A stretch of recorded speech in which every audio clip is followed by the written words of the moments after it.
This is Gold Math Chapter 6 Math Test Review. Number 1. Jill baked 2 1/3 dozen carrot muffins for a bake sale. Mike baked 1 3/4 dozen apple muffins.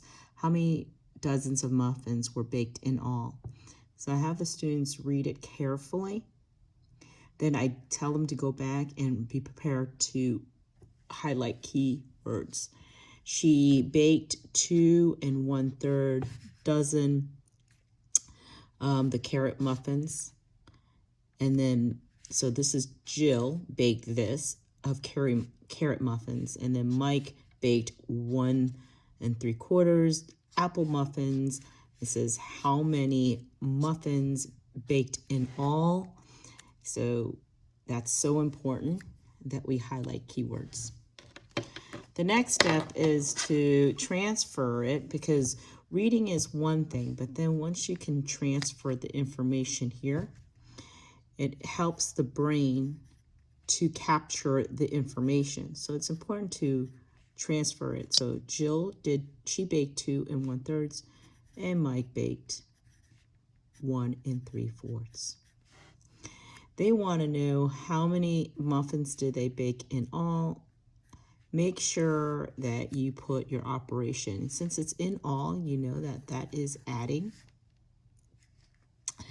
And you can't automatically add the numerator here because the denominators are different. So therefore, we have to find the common denominator. And the easiest way here is probably multiplying it. So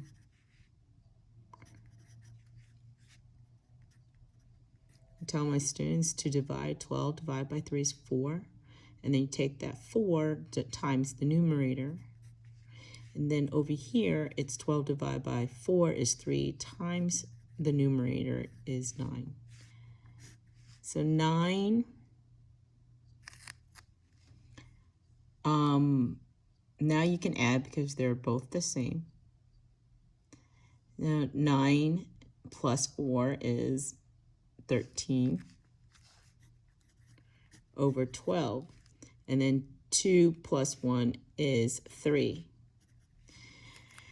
But that's not it, because we have an improper fraction here. So what we notice that if we have an extra, if we did 12 over 12, that equals to 1 whole. So that you would still have a remainder of 1. So the 1 whole here changes this to a 4, because now that turns into, and now you have remaining of 1/12. So the answer is D.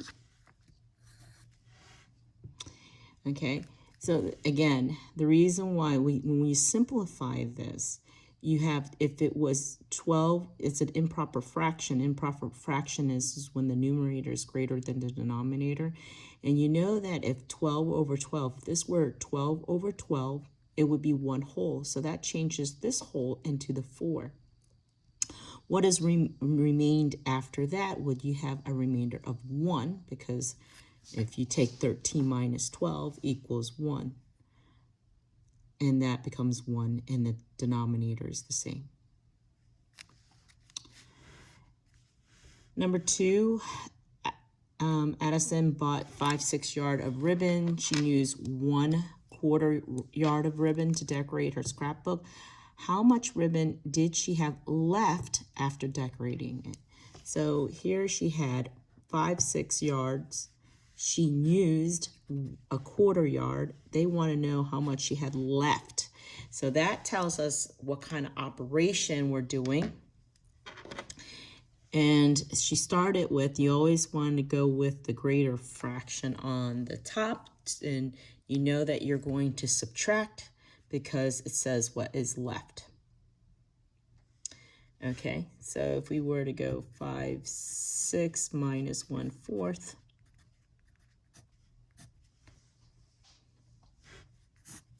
the common denominator will be 12, because they both, if you did the LCM of 4 and 6, 4 times 1 is 4. 4 times 2 is 8. 4 times 3 is 12. I'm going to stop there. And then 6 times 1 is 6. 6 times 2 is 12. The least common multiple is 12, and that's why the common denominator is 12. Divide. 12 divided by 6 is 2 times 5 is 10. 12 divided by 4 is 3 times 1 equals 3. If you subtract that, you get 7 twelves. The answer is C. Moving on to 3. Matthew ran 3/8 mile and then he walked 7/10. Which pair of fractions can he use to find how far he went in all? So they're asking a pair of fractions, and that's 3/8 of a mile and 7/10 of a mile.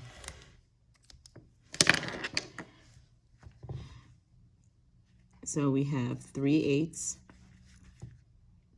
and 7/10. And the common denominator would be 40, because 40 divided by 8 is 5, and then 40 divided by 10 is 4. So 40 divided by 8 is 5, times 3 is 15, and 40 divided by 10 is 4, times 7 will be 28. And if you look at your options here, they just want to know what the pair of fractions would be. And this is one fraction here, and that's 15 over 40, and the other fraction would be 28 over 40, so the answer would be A.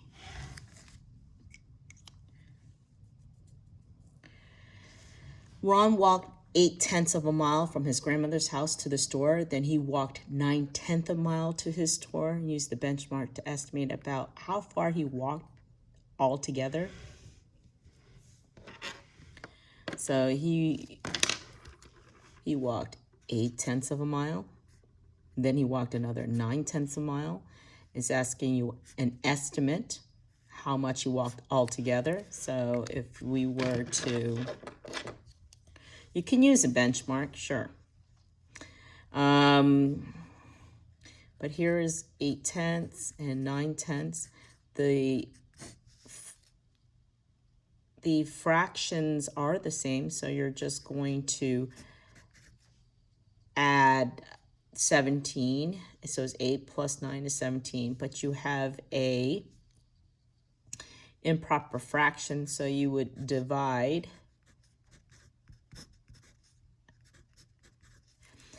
And once you divide, that's, 17 here, divide by this, you get 1, 1 and 7/10. And if you were to look at your benchmark on what is 1 and 7/10, so you have 1 whole. So let's look at the 7/10. That's 1/10, 2/10, 3/10. This is the benchmark. 4/10, 5/10, 6/10, 7/10, 8/10, 9/10, 10/10 makes another whole. So here is the 7/10 that you see right here. Is 7 close to which mark? Is it the half point, which the half of 10 is 5. So is 7 closer to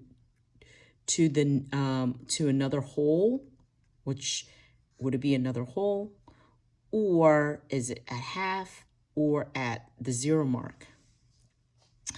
And 7/10 is closer to the next whole, because 7, if you see 7 fingers, it's kind of close to